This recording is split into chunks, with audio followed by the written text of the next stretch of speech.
বর্ষা আসবে আর সর্ষে ইলিশ হবে না, এটা কিন্তু হয় না। এই বর্ষার মৌসুমে একদিন এভাবে আপনি সর্ষে ইলিশ রান্না করে দেখতে পারেন। এটা কতটা বেশি মজাদার একটা রেসিপি।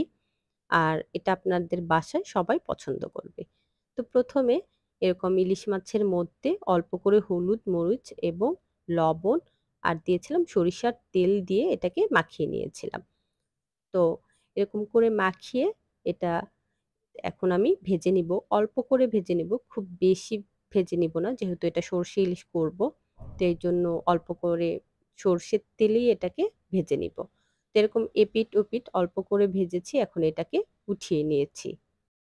এরকম করে দেখতেই পাচ্ছেন যে এটা কতটা অল্প করে হয়েছে ভাজা। আর ওই সর্ষের তেলের মধ্যেই আরো একটু সর্ষের তেল দিয়ে ১ম এ পেঁয়াজ দিয়ে এটাকে বেশ কিছুক্ষণ ভেজে নিয়েছি। এই পেঁয়াজগুলো ভাজা হয়ে গেলে তারপরে আমি কিছু পেঁয়াজ বাটা দিয়ে দিব। পেঁয়াজ বেটে রেখেছিলাম ওইটা দিয়ে এখন এটা বেশ কিছুক্ষণ ভেজে নিয়েছি।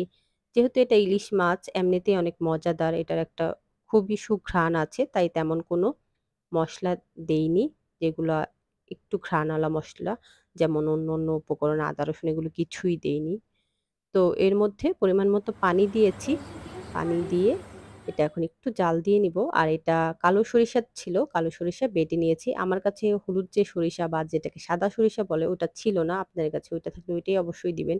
কালো সরিষা ছিল। আর যেহেতু সরষে ইলিশ রান্না করতেই মন চেয়েছে তাই ওইটা দিয়েই করেছি।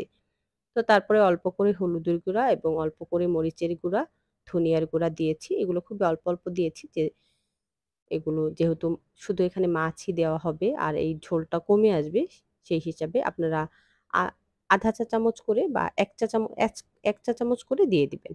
১ চা চামচ করে দিয়ে আর এটা ছিল বাদাম, এটা ছিল পেস্তা বাদাম। পেস্তা বাদামটা বেটে ওইটাও এটার মধ্যে দিয়ে দিয়েছি। যখন এরকম সুন্দর একটা কালারও চলে আসছে তখন দিয়েছি কিছু কাঁচামরিচ এবং গুঁড়া দুধ।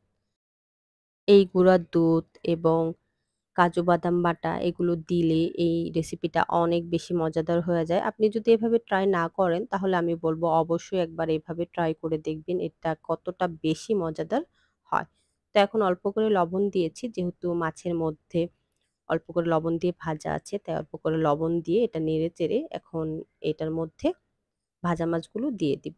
যেহেতু ভাজা মাছগুলো অল্প করে ভাজা তাই এটা অল্প একটু জাল দিতে হবে এবং এই মসলাটাও মাছের মধ্যে খুব ভালো করে যাবে। আর মাছ খুব বেশি জাল দেওয়ার দরকার নেই। তাহলে মাছটা একদম ইলিশ মাছ অনেক নরম হয়। এগুলো একদম গলে যাবে।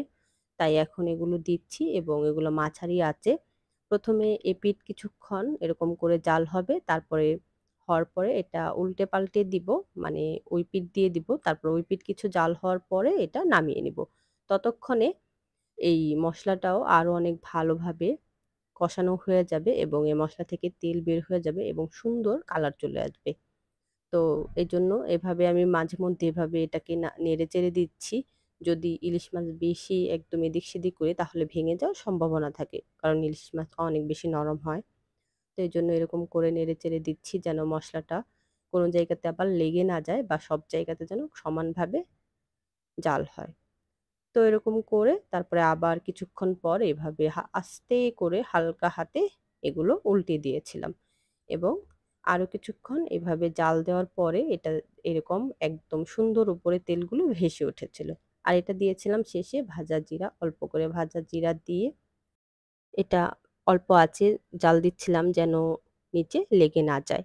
আর এই পর্যায়ে এসে অবশ্যই লবণটা চেক করতে ভুলবেন না। তো শেষে অল্প একটু লবণ কম মনে হয়েছে তাই অল্প একটু লবণ দিয়েছি এবং দেখতেই পাচ্ছেন এটা কতটা বেশি সুন্দর হয়েছে দেখতে এবং খেতেও এটা বেশ মজাদার হয়েছিল।